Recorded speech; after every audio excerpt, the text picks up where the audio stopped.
अस्सलामुअलैकुम students of class 9th and 10th। उम्मीद करता हूँ कि आप सब खैरियत से होंगे। और हमने जो previous chapter number 1 and chapter number 3 अल्हम्दुलिल्लाह पूरा हमने इसको रीड आउट किया, लेक्चर को समझा। तो आज बारी है कि मैं आपको कुछ तरीक़ेकार बता रहा हूँ कि आपने कॉपी वर्क किस तरीके से करना है। अच्छा, सेकंड बार स्टूडेंट्स याद रखिएगा, जितना कुछ आपको पढ़ाया गया सवालात भी उन्हीं में से ही दिए गए हैं। तो अगर आप उनको बुक से आप उनको निकालेंगे, अगर आप बुक से उनको फॉलो करते हैं, उन आंसर्स को लिखते हैं, तो मुझे बेहद खुशी होगी बनिस्बत ये कि आप किसी रेफरेंस का या किसी गाइड बुक का सहारा लें, क्योंकि जितना कुछ आपको पढ़ाया गया है सब कुछ बुक से ही पढ़ाया जा चुका है अभी तक। और मैं उम्मीद करता हूँ कि मुझे जो आउटपुट आपसे रिसीव होगा वो आप बुक से ही काम करेंगे, क्योंकि बुक में इतना बेहतरीन तरीके से लिखा हुआ है कि कोई गाइड या फिर कोई रेफरेंस जो है वो आपको इतना अच्छा मटेरियल प्रोवाइड नहीं कर सकती। तो बुक को फॉलो कीजिएगा स्टूडेंट। आइए मैं आपको लेके चलता हूँ कि किस तरीके से हमने काम करना है, कॉपी वर्क हमारा कैसा होगा। तो मेरे सामने आपके पास फिर रजिस्टर्स मौजूद होंगे। फिज़िक्स की कॉपी, फिज़िक्स का जो रजिस्टर है आपने वो निकालना है, और उसके बाद फिर मैं आपको बताता हूँ किस तरीके से आप काम करेंगे। आइए स्टूडेंट्स देखिएगा, सबसे पहले जो है आपने इंडेक्स बनाना है। एटलीस्ट 4 पेजेस पे इंडेक्स था, ये आपको मैं बता चुका था पहले, ठीक है। और बहुत से बच्चों ने कहा था सर सिलेबस, तो याद रखिएगा, देखिए 9 मैट्रिक में जो सिलेबस होता है और वो अकॉर्डिंग टू देखें आप 5 ईयर से पढ़ रहे होते हैं, ठीक है, 10 ईयर से आप पढ़ रहे होते हैं, देन आप पूरी बुक कंप्लीट बुक पढ़ते हैं आप। तो हम इसमें सिलेबस से ज़्यादा फोकस करते हैं कि जितना ज़्यादा मटेरियल आपको प्रोवाइड किया जा सके, ओवरऑल पूरी बुक ही पढ़ानी होती है आपको, वो अच्छे से पढ़ाएं, वो समझें, तो यही आपका पूरा सिलेबस होता है, ठीक है जी। अच्छा स्टूडेंट देखिएगा, ये इंडेक्स आपके सामने मौजूद है। इंडेक्स के लिए 4 पेजेस मैंने आपको कहा था, ये 1, ठीक है, सेकंड पेज आपके सामने मौजूद है, देखिए थर्ड पेज, एंड देन ये 4th। अब देखें आपके पास क्वेश्चंस किस तरीके से आते हैं। पहला चैप्टर था इंट्रोडक्शन टू फिज़िक्स, आपने अच्छे से पेज के ऊपर हेडिंग डालनी है, chapter number 1 introduction, and then उसके बाद आप देखें नेक्स्ट पेज से अपना अपनी वर्क शुरू करेंगे। बिल्कुल साफ़ सुथरी हैंड राइटिंग में आपने काम करना है कि आपकी भी समझ में आ जाए और टीचर की भी वो चीज़ समझ में प्रॉपर है। अब ज़रा देखिएगा, सबसे पहला क्वेश्चन अब आपने फोकस करना है। देखिए लिखने का सारा काम तो आप बुक से करेंगे, आपको जो समझा चुका हूँ मैं। इवन अगर अपनी ओन वर्डिंग में भी लिखेंगे तो मुझे अच्छा लगेगा कि आपने बुक से देख के आपने अपनी ओन वर्डिंग में उसको लिखना चाहा। लेकिन अगर आप बुक को ज़्यादा फॉलो करेंगे तो मुझे बेहद खुशी होगी। क्वेश्चन नंबर 1 आपके सामने मौजूद है, वो है डिफाइन फिजिक्स। बिल्कुल इसी तरतीब से आपने क्वेश्चन एंड आंसर्स करने हैं। क्वेश्चन नंबर 1 है व्हाट इज़ फिजिक्स। आपके सामने डेफिनेशन ऑफ फिजिक्स मौजूद है, आपकी किताब में भी दी हुई है, मैं आपको इसको लेक्चर में पढ़ा भी चुका हूँ। तो देख लें, ये जो आपके सामने मौजूद है डिफाइन, आपने बिल्कुल हेडिंग डालनी है डेफिनेशन ऑफ फिजिक्स की, और बिल्कुल इतनी ही सफाई से आपने काम को करना है। अच्छा स्टूडेंट्स जी देखिएगा, सामने क्वेश्चन नंबर 2 मौजूद है, write down the branches of physics. आपने फिजिक्स की ब्रांचेज लिखनी है। तो फिजिक्स के ब्रांचेज भी मैं आपको लेक्चर आपको बता चुका हूँ, उसमें समझा चुका हूँ। तो देखें इन्होंने ब्रांचेज ऑफ फिजिक्स की हेडिंग आपने मेंशन करनी है, और जो आप ब्रांच लिख रहे हैं वो ब्रांच आपने क्या करनी है, उसकी हेडिंग डालनी है। देखिए मैकेनिक्स से चली हुई है, इलेक्ट्रिसिटी, इलेक्ट्रोमैग्नेटिज्म, ठीक। ये देखिएगा आपके सामने solid state physics, atomic physics, nuclear physics, plasma physics, biophysics, astrophysics, ठीक है। तो एटलीस्ट ये इन्होंने 9 ब्रांचेस यहाँ पे मेंशन की हुई हैं। अच्छा इसके बाद जो नेक्स्ट मेरे पास क्वेश्चन था, मैंने आपको बार बार बताया था जब मैं आपको टॉपिक पढ़ा रहा था, importance of physics in our daily life. रोज़मर्रा ज़िंदगी के अंदर फिज़िक्स की अहमियत के बारे में आपने चंद जुमले लिखने थे, या आप पैराग्राफ भी लिख सकते हैं, आप पॉइंट वाइज भी लिख सकते हैं। तो मैंने आपको पहले भी वीडियो लेक्चर में बताया था कि आपने काम किस तरीके से करना है। आज इसका सैम्पल देख लीजिए, आपके सामने देखें importance of physics in our daily life, ये आपके सामने मौजूद है। देखें हेडिंग, और कितनी खूबसूरती के साथ ये देखिएगा पूरा इन्होंने एक पेज पूरा लिखा है। अब चाहे ये वाला जो टॉपिक है importance of physics in your daily life, इसमें आप सेल्फ भी लिख सकते हो, मतलब अपनी, अगर आपको पता है जो अपनी वर्डिंग में, ओन वर्डिंग में भी आप लिख सकते हो, या अगर आप चाहें तो इसको आपकी बुक में पूरा पैराग्राफ आपको गिवन है, मतलब पूरा एक पेज आपके सामने मौजूद है, उसमें से आपने इंपॉर्टेंट पॉइंट्स निकाल लें। चाहे तो आप इसको पैराग्राफ की सूरत में करेंगे, या फिर चाहे आप इसको पॉइंट्स की सूरत में करेंगे, ठीक है, वो आप पे डिपेंड करता है। अच्छा सेकंड देखिएगा, what are the types of error. आपने एरर्स की टाइप्स लिखनी है। अब एरर्स आपको पता है, एरर्स क्या होती हैं, वो गलतियाँ होती हैं जो हम कर रहे होते हैं, कोई इंस्ट्रूमेंट कर रहा होता है, ठीक।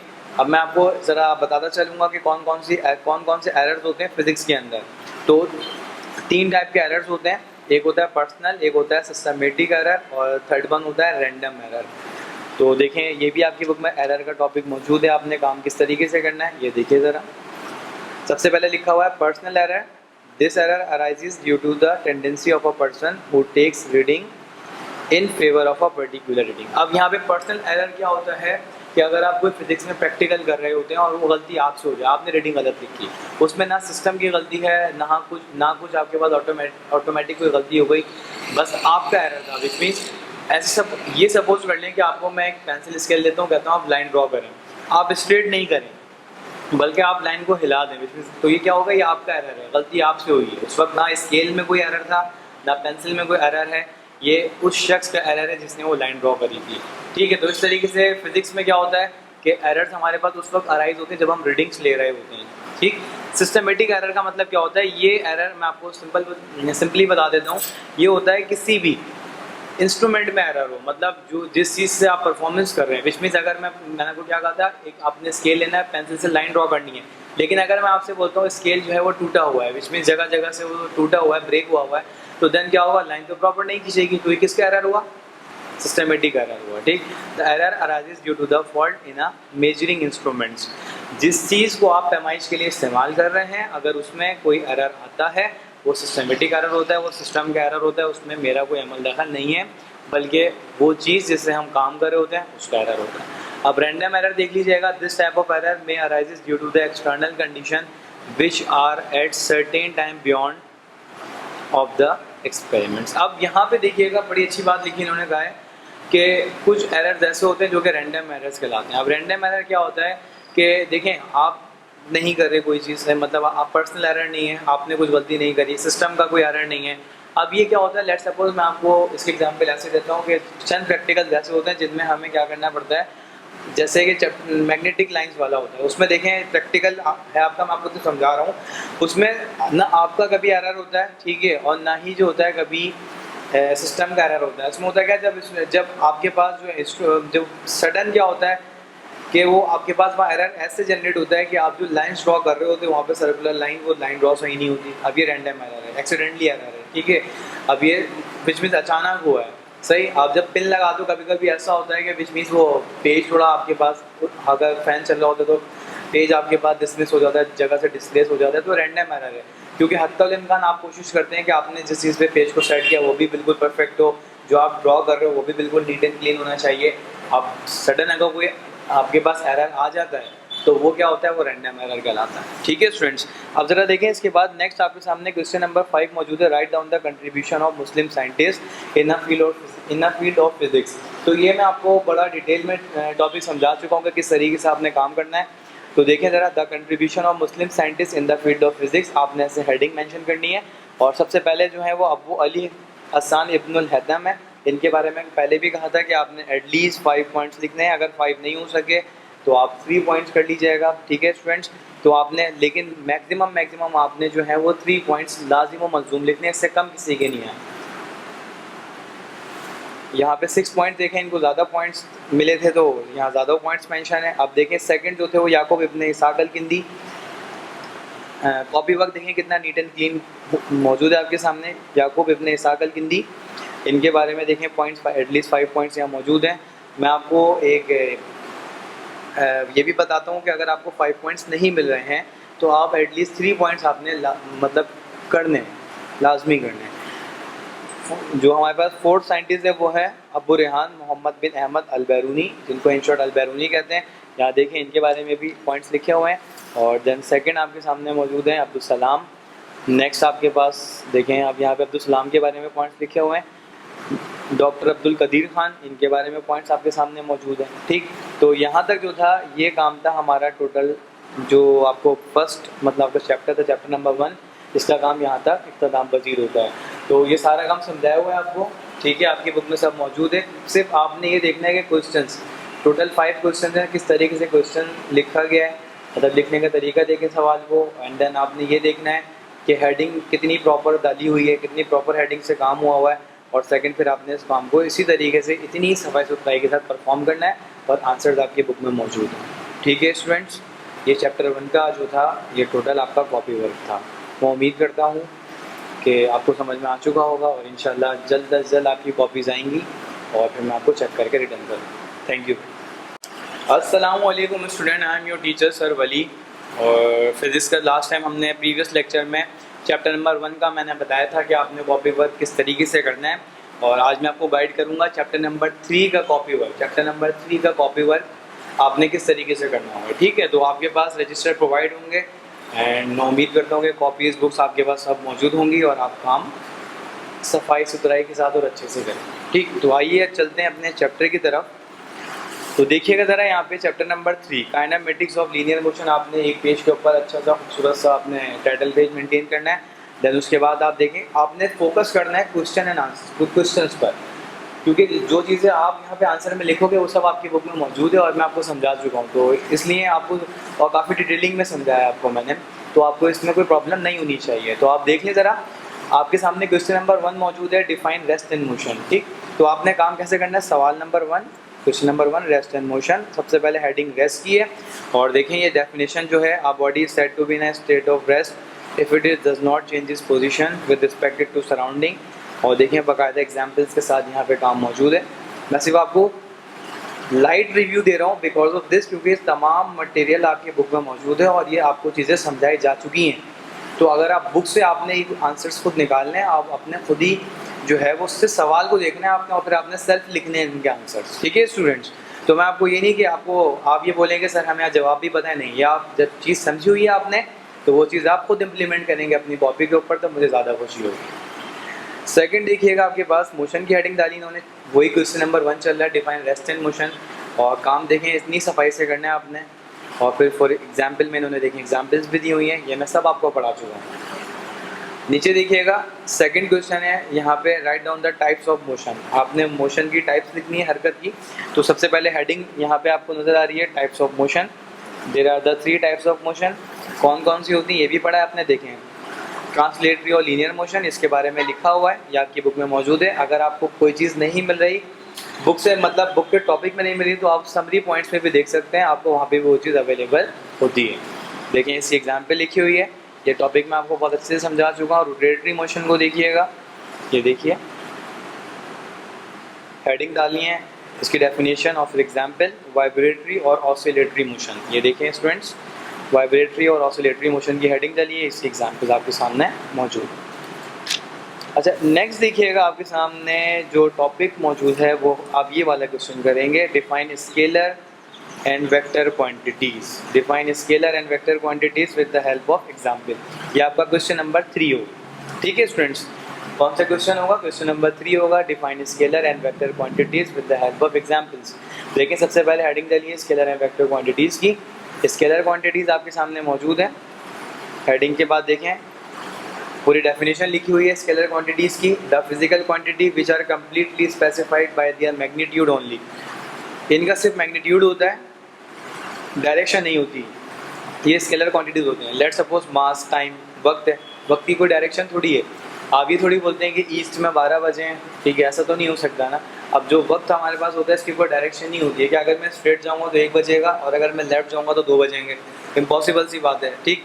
डिस्टेंस देख लें, जितना फासला आप जितना चलें, आप अगर आपने घर बीच में आपने अपने स्कूल से आपने घर जाना है तो आपको एक डायरेक्ट रास्ता आपको मौजूद है, ठीक है।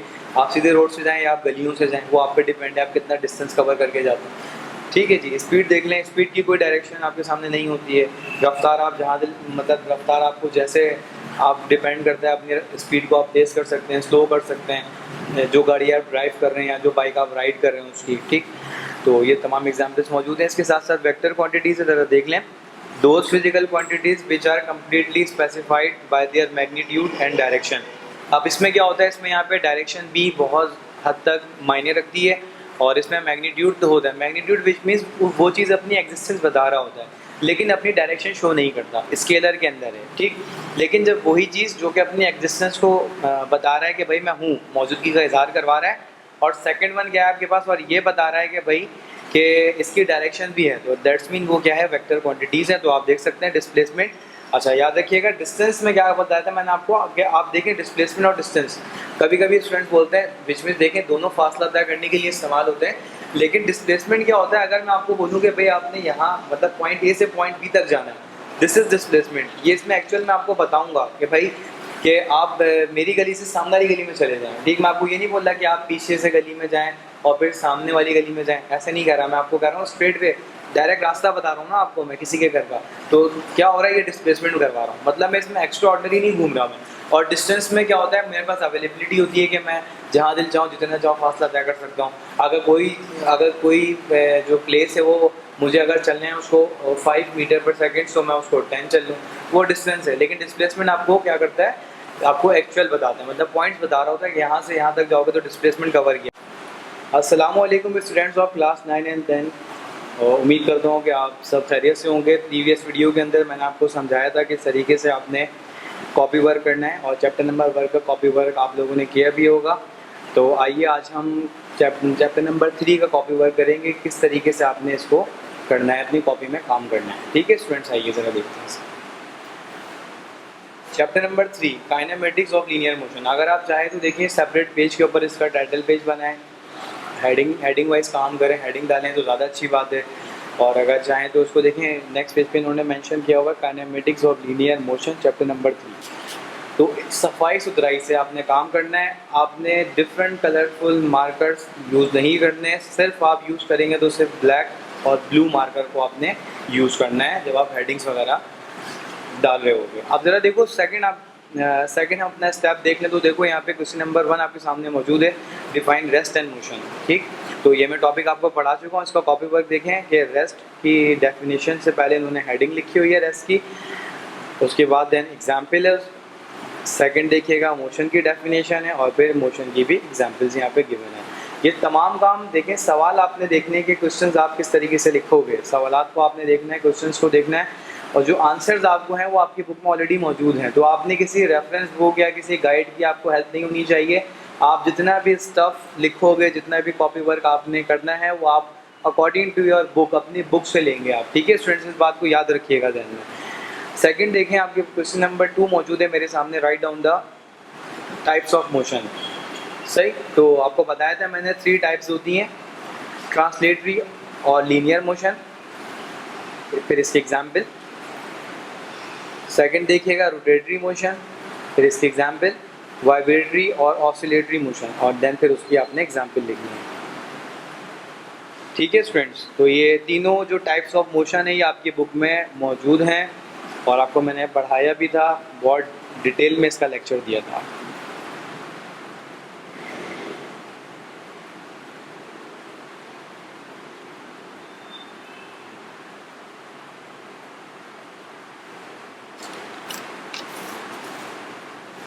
अच्छा जी स्टूडेंट, उसके बाद आपके पास क्वेश्चन नंबर 3 मौजूद होगा, define scalar and vector quantities with the help of example. आपने एग्जांपल्स के साथ, मिसालों के साथ आपने स्केलर और वेक्टर क्वांटिटीज़ को डिफाइन करना है, और फिर इनकी एग्जांपल्स भी आपने देनी है। तो आप देखिएगा यहाँ पे स्टूडेंट आपके सामने मौजूद है, सबसे पहले स्केलर एंड वेक्टर क्वांटिटीज़ की देखें, यहाँ पे हेडिंग आपके सामने मौजूद है, ये देखें scalar and vector quantities. Then आपके पास जो हेडिंग है वो पहली फर्स्ट वन है स्केलर क्वांटिटीज़। अब स्केलर क्वांटिटीज़ क्या होती हैं देख लीजिएगा, the physical quantities which are completely specified by their magnitude only. ये सिर्फ डिपेंड करते हैं अपने मैग्नीट्यूड पे। मैग्नीट्यूड का मतलब क्या होता है, ये सिर्फ ये बताते हैं कि ये जो एलिमेंट्स हैं, ये जो चीज़ें हैं आपके सामने, ये वो फिजिकल क्वांटिटीज़ हैं जो सिर्फ अपनी एग्जिस्टेंस को जाहिर करती हैं, अपनी डायरेक्शन को रिप्रेजेंट नहीं करती। इसी ही वजह से ये स्केलर क्वांटिटीज़ कहलाती हैं। लेट्स सपोज मास के एग्जांपल ले लें, टाइम लिख लें। ऐसा तो नहीं होता कि अगर मैं राइट में जाऊंगा तो 1 बजेगा, सही है, और लेफ्ट में जाऊंगा तो 2 बजेंगे, नहीं। जो टाइम चल रहा होता है स्टैंडर्ड टाइम, उसी के मुताबिक हम अपनी ज़िंदगी गुजर बसर कर रहे होते हैं। अच्छा, सेकंड देंगे डिस्टेंस, फासला। मैं कहता हूँ कि भाई आपकी स्कूल से ऑफ हो चुकी है, आपने अपने घर जाना है। अब आप अपने घर डायरेक्ट वे में जाएं या आप घूम घाम के जाएं, जैसे भी जा रहे हैं, तो विच मीन्स वो आप पे डिपेंड करता है कि आप कितना फासला तय कर रहे हैं। तो कोई इसकी डायरेक्शन नहीं है, जहाँ से भी जा सकते हैं आप। ठीक, तो स्पीड को देख लें, स्पीड आपके सामने मौजूद है, वर्क, एनर्जी, टेम्परेचर, सही, चार्ज हो गया, एक्सेट्रा। ये तमाम स्केलर क्वांटिटीज़ होती हैं। इसके मुकाबले में जो वेक्टर क्वांटिटीज़ होती हैं, the physical quantities which are completely specified by their magnitude and direction both. अच्छा, इनमें जो फिजिकल क्वांटिटीज़ होती हैं वो अपनी एग्जिस्टेंस को बता रही होती हैं कि भाई हम यहाँ, मतलब कि ये जो फिजिकल क्वांटिटी यहाँ मौजूद है, लेकिन साथ साथ ये भी बता रही होती हैं कि ये किस सिमत में काम कर रहे हैं। ठीक, तो आप ज़रा देखिएगा, तो एग्जाम्पल्स मौजूद हैं कुछ मेरे सामने। डिस्प्लेसमेंट है, वेलोसिटी है, एक्सेलरेशन, फोर्स, मोमेंटम और टॉर्क। अब डिस्प्लेसमेंट देखें, डिस्प्लेसमेंट क्या होता है कि पॉइंट वाइज बताया जाता है कि आपने पॉइंट ए से पॉइंट बी तक जाना है तो आप डिस्प्लेस कर रहे हैं, आपने डिस्प्लेसमेंट की है, ठीक। वेलोसिटी देखें, बिल्कुल ऐसे ही होता है। आप देखें हाईवे पे लिखा होता है, हाईवे का स्ट्रेट रोड होता है, विच मीन्स आपको डायरेक्शन बताई गई है और स्पीड भी कहा जाता है कि मिनिमम स्पीड होती है कि आप वहाँ पे वो उस स्पीड को आप कांस्टेंट रखेंगे, ना उससे नीचे जाना है स्पीड से, ना ऊपर जाना है स्पीड से। तो देख लें, डायरेक्शन में बताया है और स्पीड भी बता दी आपको। इस तरीके से फोर्स देखें, अगर मैं कहता हूँ मैं आपके सामने एक हैवी सा बॉक्स लेके रखता हूँ, मैं बोलता हूँ कि आपने इसको बिल्कुल स्ट्रेट लेके जाना है, तो देखिए मैं यहाँ लफ्ज़ इस्तेमाल कर रहा हूँ स्ट्रेट, विच मीन्स आपने इस बॉक्स को बिल्कुल सीधे लेके जाना है। जब इसको बिल्कुल सीधा लेके जाओगे आपको डायरेक्शन मिल गई, ठीक है। और आप बॉक्स पे क्या लगा रहे होगे, फोर्स लगा रहे होगे। तो फोर्स क्या होता है, वो डायरेक्शंस के थ्रू काम कर रहा होता है। टॉर्क की बात करते हैं, आपने पढ़ा होगा the turning effect of force, ठीक। तो आप देखें जब आप अपने आपके घर में लॉक्स होते हैं, हैंडल लॉक्स होते हैं, जब उनको रोटेट करते हो तो लॉक ऑन लॉक ओपन हो जाता है, ठीक है, आप डोर को खोल सकते हो, ठीक। तो उसकी भी अपनी डायरेक्शन होती है, सही। तो आप किस वे में आप उसको मूव कर रहे हो, क्लॉकवाइज मूव कर रहे हो या एंटी क्लॉकवाइज मूव कर रहे हो, तो ये भी क्या होते हैं, टोटल डायरेक्शन पे काम कर रहे होते हैं। जितनी भी वेक्टर क्वांटिटीज़ होती हैं वो क्वांटिटीज़ होती हैं अपनी एग्जिस्टेंस को शो करवाती हैं, साथ साथ वो क्या कहती हैं कि इनकी डायरेक्शन भी मस्त होती है, ठीक। इसी वजह से इनको वेक्टर कहा जाता है। और यही वजह होती है कि आप देखते होंगे फोर्स के ऊपर आप एरो लगा होता है, आपके सामने अगर फोर्स मौजूद है, एक वेक्टर है फोर्स, उसके साथ उसके ऊपर एक एरो लगा होगा, वो एरो रिप्रेजेंट करता है कि ये डायरेक्शन बताएगा। जो अगर फोर्स एक क्वांटिटी है तो ये अपनी डायरेक्शन को रिप्रेजेंट करेगी, ठीक है स्टूडेंट्स। अच्छा, अब नेक्स्ट देखिएगा, नेक्स्ट क्वेश्चन आपके सामने क्या मौजूद है, इक्वेशंस ऑफ मोशन। ये कल आपने पढ़ी है प्रीवियस लेक्चर में, first equation of motion, second and then third. काम देखिएगा कितनी खूबसूरती से करना है आपने। सबसे पहले हेडिंग आपने, अच्छा कोशिश कीजिएगा हेडिंग आपने तमाम जो अल्फ़ाबेट्स हैं वो कैपिटल लेने हेडिंग के अंदर। और सेकंड देखिए VF equal to VI plus AT, इसको प्रूफ करना था। और फिर यहाँ पे पूरा स्टेटमेंट लिखा हुआ है, कल मैंने आपको बताया भी था बुक्स, और इस तरीके से इन्होंने यहाँ पे पूरा इसको प्रूफ किया हुआ है, ठीक। सेकंड इक्वेशन ऑफ मोशन को देखेंगे, S is equal to VIT plus half AT square. तो आपने पूरा स्टेटमेंट लिखना है यहाँ पे सामने जैसे आपके मौजूद है, और फिर आपने इसको यहाँ पे ड्राइव करना है। देखिए स्टूडेंट्स, ये आपकी बुक में मौजूद है, ये आपको प्रीवियस लेक्चर में समझाई जा चुकी है, ठीक। अच्छा, इसके बाद देखिएगा आपके पास नेक्स्ट मौजूद है थर्ड इक्वेशन ऑफ मोशन। ये देखिएगा students, third equation of motion आपके सामने मौजूद है। The third equation of motion can be obtain by using equation 1 and 2 and remaining from them. तो आप देख लें, आपने करना है क्या है, ये बिल्कुल बुक में एज इट इज़ आपके पास इक्वेशन मौजूद है, ये आपको समझाई भी जा चुकी है। आपने बिल्कुल इस तरीके से इसका काम प्रॉपर करना है और यहाँ तक ला के इसको देखें, ये आपके सामने यहाँ पे प्रूव है, ठीक। तो यहाँ तक आपने, ये आपका लास्ट क्वेश्चन था जो आप कॉपी वर्क कर रहे थे, यहाँ तक आपने लाके इसको स्टॉप करना है। इंशाल्लाह नेक्स्ट वीडियो में न्यूमेरिकल्स के साथ मैं आपको मिलूँगा, बताऊँगा आपने किस तरीके से सॉल्व करना है, जो वर्ड प्रॉब्लम्स है कैसे आप उनको काम करोगे, न्यूमेरिकल्स को कैसे सॉल्व करना है, क्या क्या फॉर्मूला अप्लाई होंगे, इंशाल्लाह वो हम सब नेक्स्ट लेक्चर में, नेक्स्ट वीडियो में पढ़ेंगे। अभी तक के लिए अल्लाह हाफिज़। अस्सलाम वालेकुम स्टूडेंट्स ऑफ क्लास 9 एंड 10। उम्मीद करता हूँ तमाम तालिब इल्म खैरियत से होंगे, पढ़ रहे होंगे। जो लेक्चर्स में वीडियो लेक्चर्स के थ्रू जो काम आपको पहुँचाया जा रहा है वो आप अच्छे से कर रहे होगे, उसको समझ रहे होगे, उससे बहुत कुछ सीख रहे होगे। तो आइए, जो लास्ट इक्वेशन हमारे पास रह गई थी, फर्स्ट और सेकंड तो हमने कर ली थी, और आज हम जो है वो थर्ड इक्वेशन ऑफ मोशन करेंगे। तो देखिए किस तरीके से इसको परफॉर्म करेंगे। आपने बिल्कुल भी टेंशन नहीं लेनी, जो मैं आपको बुक में भी समझा रहा हूँ पूरी, इसके बाद में इसी वीडियो में आपको इसका जो है मैं इसको प्रैक्टिकल भी परफॉर्म करके आपको बताऊँगा, ठीक है स्टूडेंट्स। तो देखिएगा ज़रा, third equation of motion, heading आपके सामने मौजूद है। सबसे पहले आपने जो चीज़ प्रूफ करनी है वो क्या करनी है, ज़रा इसको देखिएगा। लिखा हुआ गया आपके सामने VF square minus VI square plus 2AS, ठीक। हम इसको ऐसे भी लिख सकते हैं, जो हमें प्रूफ करनी है अक्सर औक़ात आपने देखा होगा 2AS equal to VF square minus VI square. तो ये आप पे डिपेंड करता है, दोनों मेथड सही हैं बिल्कुल। मैं आपको दोनों तरीके से, मतलब दोनों चीज़ें मैं आपको बताऊंगा कि किस tरीके से आप इसको कर सकते हो, ठीक है स्टूडेंट्स। तो आइए ज़रा यहाँ देखिए, आपके सामने यहाँ पे थर्ड इक्वेशन हमें अगर गेट करनी है तो हम क्या करेंगे। The third equation of motion can be obtain by using equation 1 and 2। अब कल हमने पढ़ी थी इक्वेशन 1 एंड 2। इक्वेशन 1 क्या थी, VF equal to VI plus AT, and then equation 2 क्या थी, S equal to V I T plus half A T square. ठीक है स्टूडेंट्स, ये दोनों इक्वेशंस आपके सामने हैं, कल हमने पढ़ी थी, आपने वीडियो लेक्चर में देखी होंगी। आप देखिएगा ज़रा क्या कहता है, सबसे पहले आप देखिएगा इक्वेशन नंबर 1 से हेल्प आउट ले रही हैं। ठीक है, तो V F equal to V I plus A T, और क्या कर रहे हैं, स्क्वायरिंग ऑन बोथ साइड। देखें इसी इक्वेशन पे दोनों तरफ स्क्वायर अप्लाई कर रहे हैं, वी एफ का भी स्क्वायर ले लिया, V I plus A T का भी स्क्वायर ले लिया। तो वी एफ का स्क्वायर आपने ऐसे रखना है, जबकि V I plus A T का होल स्क्वायर, यहाँ फॉर्मूला आपने पढ़ा होगा मैथ्स में, ए प्लस बी का होल स्क्वायर, वो क्या होता है, A square plus 2ab plus B square. ठीक, तो वो फॉर्मूला मैं आपको अभी प्रैक्टिकली करूँगा तो बताता हूँ। वी एफ स्क्वायर ऐसे रखा, वी आई ऐसे रखा, फिर देखें 2vi/a/t प्लस ए स्क्वायर और टी स्क्वायर। अच्छा यहाँ देखिएगा, यहाँ पे इन्होंने खुद लिए ये, मतलब 1 टाइम 2 मल्टीप्लाई हो रहा है, 1 टाइम 2 डिवाइड हो रहा है, और कौन सी जगह पे हो रहा है, ए स्क्वायर टी स्क्वायर की प्लेस पे हमने यहाँ पे सेल्फ लिए हैं। वजह क्या है मैं आपको बताता हूँ। V F square equal to V I square plus, अब इन दोनों में से जो हमने कॉमन निकाला वो 2a ले लिया। ठीक है स्टूडेंट्स, तो रिमेनिंग क्या बचा, जब 2 और a बाहर चला गया तो वी आई टी बचा, प्लस ये 2 बाहर जा चुका है तो क्या बचा आपके पास 1, और जब ये 2a हैं और इन 2a में से स्क्वायर में से 1 चला गया तो क्या बचा, रिमेनिंग 1 डिवाइड कर 2 ऐसे ही रहा टी स्क्वायर। अब ये V I T plus half A T square, याद करें मैंने आपको बताई थी चीज़, V I T plus half A T square का क्या मतलब है, ये सेकंड इक्वेशन है। रिकॉल करें क्या थी, एस किसके बराबर था, V I T plus half A T square. तो मतलब इस पूरे ब्रैकेट, ये जो आपके सामने पूरा ब्रैकेट मौजूद है, इसकी प्लेस पे मैं एस यूज़ कर सकता हूँ, बिल्कुल कर सकता हूँ।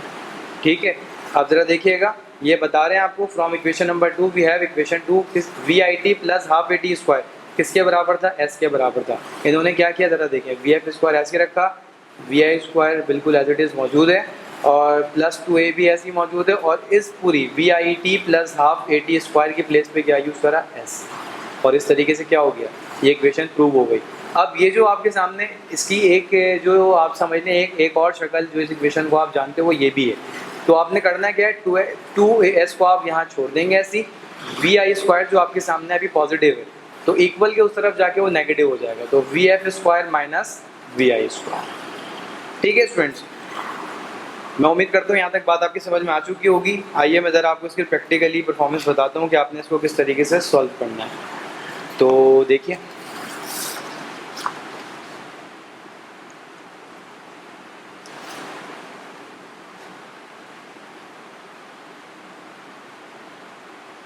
फ्रॉम इक्वेशन नंबर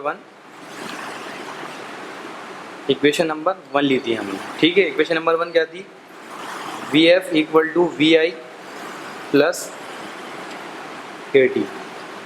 फिर क्या लिखा था हमने, taking square on both sides. इसको आप लिख सकते हैं ऐसे TSOBS, मतलब taking square on both side. तो V F square equal to V I plus A T का स्क्वायर। ठीक है स्टूडेंट्स, अच्छा देखिए, ये तो आपके पास वी एफ स्क्वायर ऑलरेडी खुल जाएगा, लेकिन यहाँ पे फॉर्मूला अप्लाई हो रहा है ए प्लस बी का होल स्क्वायर। तो मैं डॉट में आपको बताता चलूँ, मेंशन कर रहा हूँ पहले, ए प्लस बी का होल स्क्वायर जो कि बराबर होगा A square plus 2ab plus B square according to the math rule. देखिएगा ज़रा, a प्लस बी, तो ये वाली वैल्यू जो होगी ये a होगी, और ये वाली वैल्यू क्या होगी, ये b होगी। ठीक, ये जो मेरे सामने वैल्यू मौजूद है इसको मैं a सपोज करूँगा, और ये जो वैल्यू है इसको मैं b सपोज करूँगा। तो अब वैल्यू को गेट करना बहुत इजी हो जाएगा हमारे लिए, हम बहुत आसानी से इसको गेट करेंगे। किस तरीके से करेंगे ये भी आप देखिएगा। अब स्क्वायर रिमूव कर रहा हूँ, तो सिंपली यहाँ पे क्या हो गया, देखिएगा ज़रा, ये हो गया V F square equal to, मैंने क्या कहा था, a जो है वो वी आई है। ठीक है स्टूडेंट्स, तो a का स्क्वायर मतलब वी आई का स्क्वायर, प्लस 2 को मैं ऐसे रखूँगा, a क्या है मेरे पास वी आई, और b क्या है ए टी। ठीक है स्टूडेंट्स, प्लस बी स्क्वायर का मतलब क्या है, ए टी का होल स्क्वायर। ये ज़रा देखें, अब नेक्स्ट स्टेप में हम मूव कर रहे हैं। वी एफ स्क्वायर आप ऐसे रहने दोगे, ब्रैकेट को रिजॉल्व, मतलब ब्रैकेट आप हटा रहा हूँ तो स्क्वायर लगाऊंगा, वी आई स्क्वायर प्लस ये क्या हो जाएगा, देखिएगा ज़रा, सब मल्टीप्लाई होगा तो 2vi ए टी।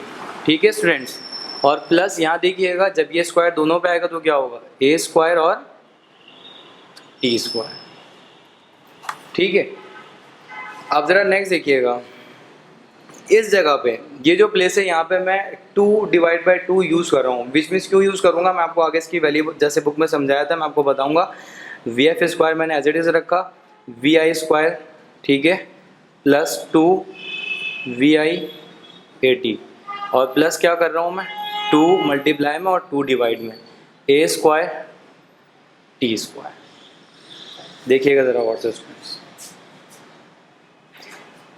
अब नेक्स्ट क्या करना है, वी एफ स्क्वायर तो मैं एज इट इज रख रहा हूँ equal to V I square भी सेम एज इट इज रखा मैंने। अब यहाँ से देखें इन दो वैल्यूज़ में से एक इसमें से और एक इस वैल्यू में से कॉमन ले रहा हूँ, तो देखें इसमें भी 2 है और ए है, और इसमें भी 2 है और ए है, ठीक। तो यहाँ मैं कॉमन क्या ले रहा हूँ, प्लस मैंने 2a कॉमन ले लिया, सही है। अब जब 2 और a कॉमन लेते तो ये बाहर चलेगा, रिमेनिंग क्या बचा, वी आई टी, प्लस ये 2 तो बाहर कॉमन में जा चुका है तो 1 बचा, डिवाइड का 2 ऐसे ही रखेंगे। ये ए स्क्वायर था मतलब 2a मौजूद है जिसमें से एक बाहर चला गया तो रिमेनिंग क्या बचा, 1 बचा, और फिर ए स्क्वायर। ठीक है स्टूडेंट्स, आप उम्मीद करता हूँ यहाँ तक आपकी समझ में आ रहा होगा। तो अब क्या करूँगा, ये वाला देखें, ये जो वैल्यू सीन आपके सामने मौजूद है V I T plus half A T square, तो आपने सेकेंड इक्वेशन पढ़ी होगी, V I T plus half A T square किसके बराबर था, एस के। ये ज़रा गौर से देखिएगा,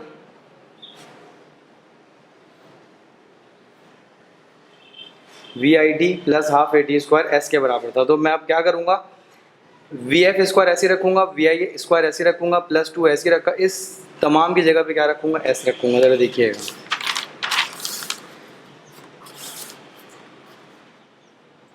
V F square as it is रखा, V I square as it is रखा, प्लस 2a मौजूद था, और उस V I T plus half A T square के प्लेस पे क्या बोला था, मैं एस रखूँगा।